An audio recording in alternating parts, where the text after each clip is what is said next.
রাতে রাতে বন্ধুরা কেমন আছো সকলে? আশা করি সকলেই ভালো আছো, আমিও ভালো আছি। তো আজকে আমার মেয়ের বায়নাতে আমি চলে এসেছি আবারও রান্নাঘরে একটা নতুন কিছু বানানোর জন্য।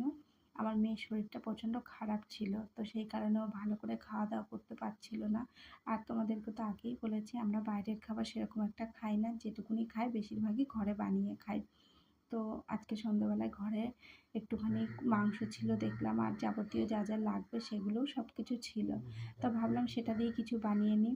তো প্রথমে তো আমি টমেটো, ক্যাপসিকাম আর একটু পেঁয়াজ নিয়েছি।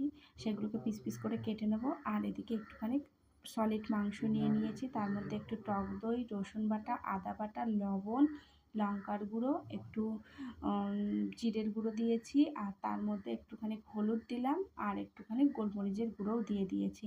আর এর মধ্যে একটা ডিম অ্যাড করেছিলাম, তো সেটা আমি স্কিপ করে গেছি, তোমাদেরকে বলে দিলাম। তো সব কিছু দিয়ে ভালো করে আমি এখানে দেখো মাখিয়েও নিয়েছি। আর পিস পিস করে রাখা যে সবজিগুলো ছিল সেগুলোও কিন্তু এর মধ্যে দিয়ে ভালো করে মাখিয়ে নিয়েছি। এটাকে কিছুক্ষণ আমি রেখে দিয়েছিলাম, চাইলে তোমরা আধা ঘন্টা 1 ঘন্টা রেখে দিতে পারো। তো আমিও কিছুক্ষণ রেখে দিয়েছিলাম। আসলে আমার হাতে খুব বেশি সময় ছিল না, মেয়ে সন্ধ্যাবেলায় বায়না করেছিল, তো তার জন্যই আমি খুব বেশিক্ষণ রাখতে পারিনি। ওদিকে আর একটা আমি ব্যাটার তৈরি করেছিলাম, একটুখানি ময়দা, একটু কর্নফ্লাওয়ার, একটু লবণ আর একটু গোলমরিচের গুঁড়ো দিয়ে ভালো করে কিন্তু ব্যাটারটা আমি করে নিয়েছিলাম।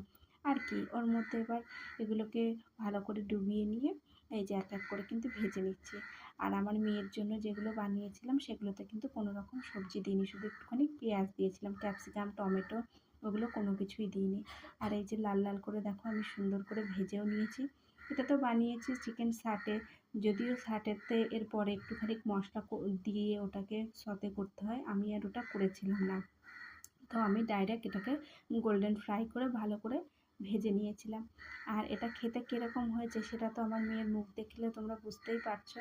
এই দেখো আমার মেয়ে কিন্তু এখানে খেতেও বসে পড়ে গেছে।